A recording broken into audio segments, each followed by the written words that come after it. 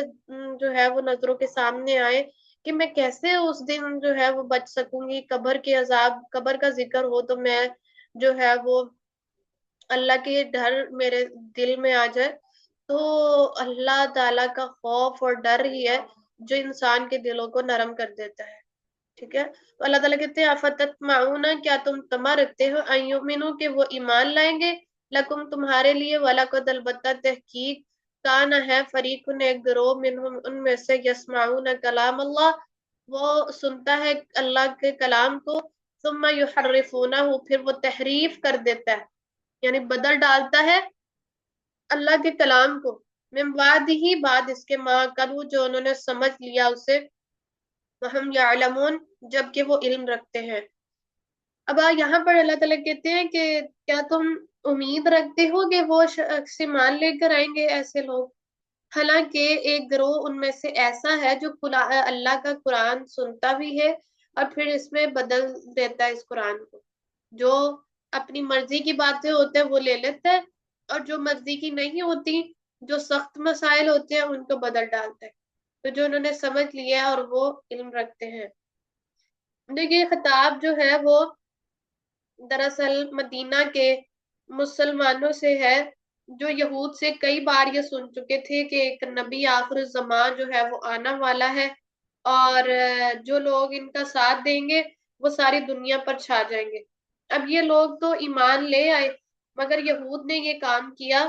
کہ تورات میں جو نبی صلی اللہ علیہ وسلم کا حلیہ مبارک موجود تھا اس میں تحریف کر ڈالی. اور ایمان نہ لانے کی وجہ یہ بتائی کہ اس کا حلیہ تو تورات میں مذکور جو حلیہ ہے اللہ کے نبی کا حلیہ اس سے مختلف ہے، اور خود ہی انہوں نے تورات میں نبی صلی اللہ علیہ وسلم کا حلیہ چینج کر دیا تھا۔ تو اللہ تعالیٰ کہہ رہے ہیں کہ وہ تحریف کر ڈالتے ہیں، اللہ کے قرآن کو بدل ڈالتے ہیں، جو انہوں نے سمجھ لیا کہ وہ علم رکھتے ہیں،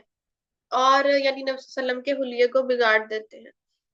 تو اس سے پتہ چلتا ہے کہ کچھ ایسے آج بھی لوگ ہوتے ہیں جو اپنی خواہشات کے مطابق قرآن کو پڑھنے کی کوشش میں رہتے ہیں، کہ ہمارا دل نہیں کرتا اس اعمال کرنے کو، وہ اس سے غلط مطلب مراد لے کر اس میں سے جو ہے وہ اپنی مرضی کا مسئلہ نکال لیتے ہیں، اخذ کر لیتے ہیں۔ تو ہمیں بھی چاہیے کہ ہم قرآن کے صحیح عمل کریں۔ وَإِذَا اور جب لقو وہ ملاقات کرتے ہیں اللہ دینا ان لوگوں سے آمنو جو ایمان لائے، تو قالو کہتے ہیں آمنا ہم ایمان لے کر آئے۔ وَإِذَا خَلَا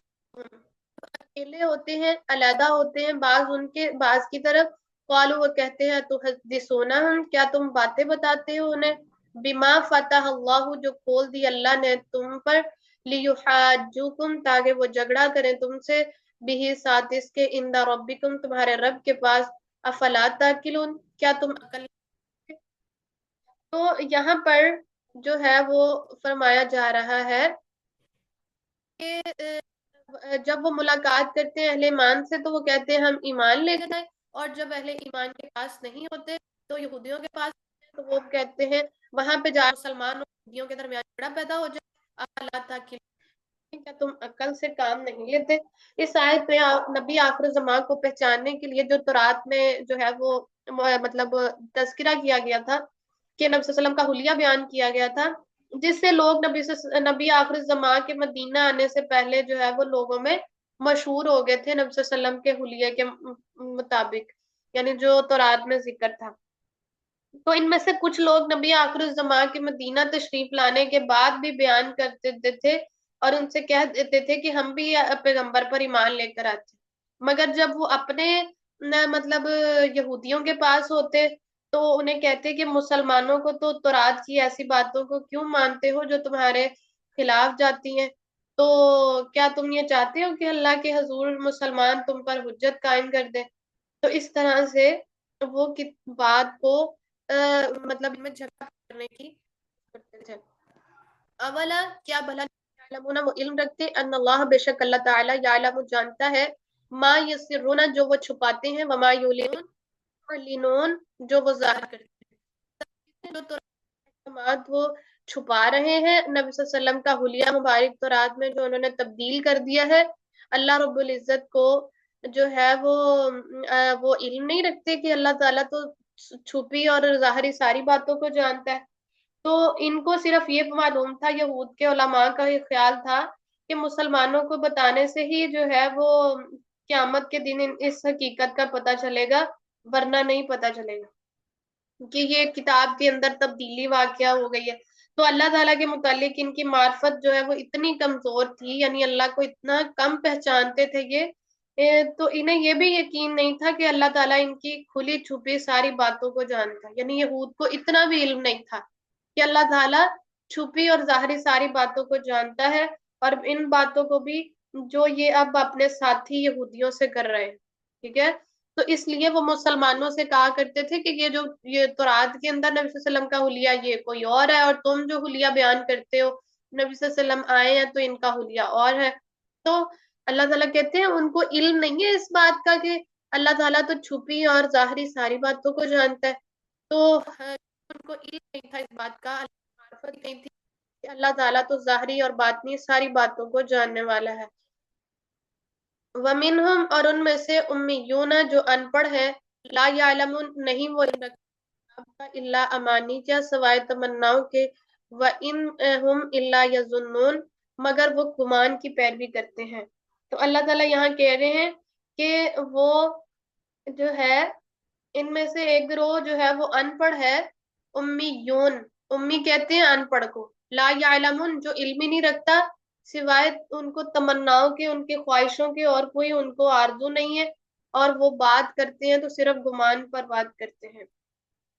اس آیت یہ ہماری آخری آیت ہے، اس کے بعد کلاس آف کرتے ہیں۔ تو ان کے عوام کا حال یہ تھا کہ جو تورات کو پڑھ بھی نہیں سکتے تھے، نہ انہیں یہ معلوم تھا کہ وہ کون سے حصول احکام جن پر ہماری النجات جو ہے وہ ہونے والی ہے، وہ بس اپنی جھوٹی توقعات میں مگن تھے۔ اور وہ یہ تھی ان کی توقعات کہ ہم چونکہ انبیاء اور اللہ کے چہیتے ہیں، انبیاء کی اولاد ہیں، لہٰذا ہم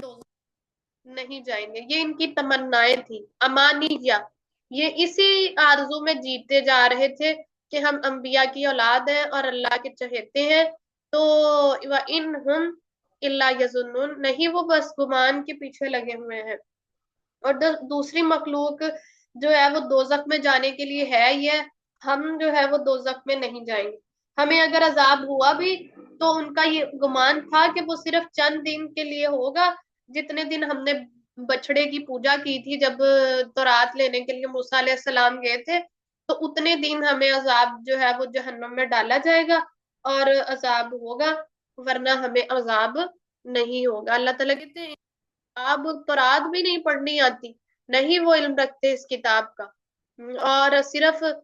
ان کی ذہنوں کے اندر یہی گمان ہے کہ وہ ایسے ہی جو ہے وہ جنت میں چلے جائیں گے، اور ان کا کوئی حساب کتاب نہیں ہوگا، اور صرف اگر جائیں گے بھی تو تھوڑی ہی وقت کے لیے جائیں گے۔ تو اللہ رب العزت سے دعا ہے کہ ہم بھی کہیں ایسا نہ ہو کہ ہم جو ہے وہ یہی آرزویں اور تمنائیں لے کر دل میں بیٹھے ہوں کہ ہم چونکہ نبی صلی اللہ علیہ وسلم کی امت ہے، اور ہمارا تو حساب کتاب جو ہے وہ کوئی اتنا مشکل نہیں ہوگا، اور جو ہے وہ ہم اسی یقین کے ساتھ جی رہے ہوں۔ تو اللہ رب العزت ہمارے ظاہر کو بھی سنوار دے، ہمارے باطن کو بھی سنوار دے، اور ہمارے اندر تقوی پیدا کر دے، اور ہمیں جو ہے وہ کتاب کا علم دے دے، ٹھیک ہے، جو کتاب کو، اس کتاب کو، قرآن کو جان لیتے ہیں، پھر اس کے بعد اس کے سامنے حق واضح ہو جاتا ہے کہ باطل کیا ہے اور حق کیا ہے، اور پھر وہ صرف تمناؤں میں نہیں جیتا۔ تو جس کے پاس قرآن کا علم نہیں ہوتا، پھر وہ صرف جو ہے اللہ تعالیٰ کہتے ہیں لا یعلمون الکتاب، جن کے پاس کتاب کا علم نہیں ہوتا، وہ زندگی دنیا کی ہے وہ صرف تمناؤں پر جی رہا ہوتا ہے، خواہشوں پر جی رہا ہوتا ہے۔ تو اس لیے قرآن کا علم حاصل کرنا بہت ضروری ہے۔ اللہ رب العزت ہمیں اپنی زندگیاں قرآن و حدیث کے مطابق عمل کرنے والا بنائے۔ وآخر دعوانا ان الحمد للہ رب العالمین۔